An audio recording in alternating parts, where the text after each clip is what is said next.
Hello, how are you? Question 22 says, a wire of 3 meter long makes an angle of 28 degree with a uniform magnetic field of 1 Tesla. So this is the length, okay? This is the angle, theta, and this is the magnetic field, okay? Now they want the magnitude of the force on the wire if it carries a current of 1.5 ampere, this is I. They need the magnitude of the force. Simple, we know the force equals to B I L sine theta. B is the magnetic field, I is the current, L is the length, and theta is the angle. Okay? I just substitute. So 1 multiple 1.5 multiple 3 multiple sine 28. Okay? Use a calculator, I'll get 2.11 Newton. Okay, so it's option A. Okay? I hope it's clear. Let's go next to question 23. They say, let me change the color here. Okay. A wire of length 20 centimeter, so it's 0.2 meter. I divide by 100 or multiple 10 to the power negative 2. Directly I put the information. Floats in a horizontal perpendicular to the magnetic field. It means floats horizontally perpendicular to a magnetic field of 1.5 Tesla. This is the magnetic field.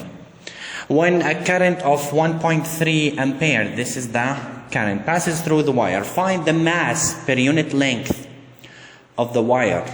They need mass per unit length of the wire. First of all, let's analyze the information. What do they mean when they say floats? Floats means that the wire is affected by two forces. The first force is the weight, and the other force is the magnetic field. Okay, we'll draw it here. For example, suppose this is the direction, this is I. Okay, so there will be a weight down, which is mass multiple G, the gravity constant, and I will have a force up, which is the magnetic field, which is the B-I-L, of course sine theta. Okay, this is the meaning of floats. They want mass per unit length. Okay, so let's organize these information with each other, and then we can find mass per unit length. Okay, I'll go here. We agreed that since it floats, it means force equals to weight. Okay, the magnetic force equals to the weight, which means that B-I-L equals to mg. Okay, they want mass per unit length. I need to find m over L, so I will divide both sides by L. I will get here over L over L. I'm moving here step by step. Okay, you will find that mg over L equals to bi. I need m over L alone, so I will have m over L. I'll divide by G, so it's going to be bi over G. Okay, you can do this in one step, but I did it in 2 steps to make it simpler.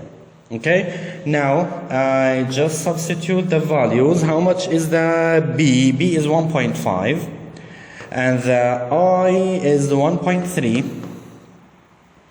And G is the gravity constant, which is 9.81, but here we use it as 10 to easier. Okay, but basically it is 9.81. Okay, I'll get the answer 0.1 195, which is basically 0.2. Okay, this is 0.2. What's the unit? We know that the SI unit for mass is kilogram, and the SI unit for length is meter. So it's going to be 0.2 kilogram per meter. Where's that? It is B. Okay?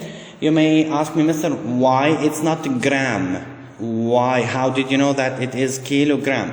Basically, because in the formulas, or when we applied, we used always the SI unit, okay? For the force, for the weight, for the magnetic field, for the current, for the length, okay? For the gravity, acceleration, all of them are in the SI unit. So the number that you will get in the answer, okay, it must be in the international system unit. Okay, I hope it's clear. If you have any question, please leave it in the comments below. See you.